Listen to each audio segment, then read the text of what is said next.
Mayong udto mga kaagri, nata karon diri sa to ang backyard farm, magbisita ta karon kay Jungjung.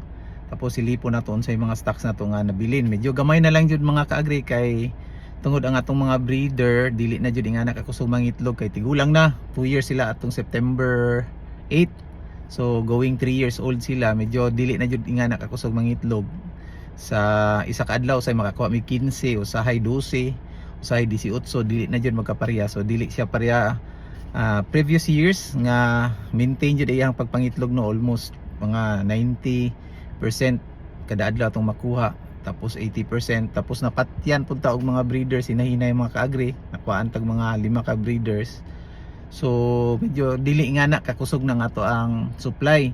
Hopefully makakuha na putag bag-o nga mga parent stocks kay Dr. Erwin Cruz sa Dominant CZ.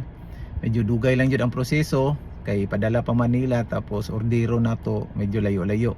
So Czech Republic man siya gikan mga kaagri. So hopefully mahatagan pa gyapon ta og stocks kanang para natay kalingawan no, natay buhi-buhion na to diri sa tong backyard farm. So tara.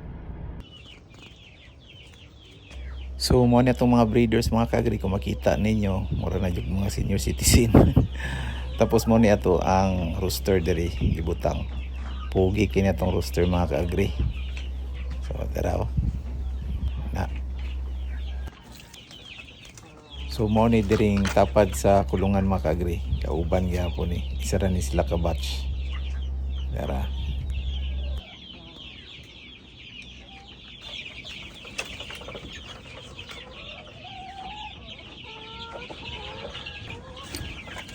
Mo ni ato ang running 1 month old mga kaagri na dire ito nga nato ni sila sa pikas, dagan-dagan tong sa pikas nga kulungan.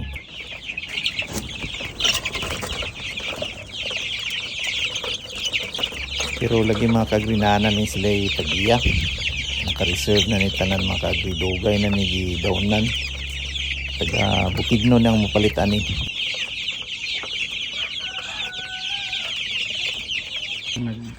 Ang nagsunod nga batch kay may pa sir.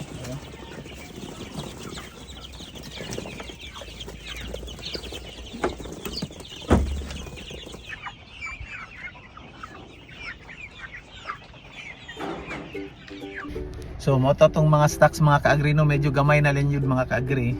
Tapos ang demand karon daghan kay naga PM sa to kanunay adlaw-adlaw. Pasensya jud kayo kung dili mi maka-serve diretso sa inyo kay naapay mga naka-reserve nga among gidawat. Sayang manggod so gidawat namo, tapos ang mga walk-in dili jud namo maserbisyuhan, dili namo mahatagan dayon-dayon. So hopefully masabtan mi ninyo nga dili na jud nga nakakusog ang ato ang production karon diri.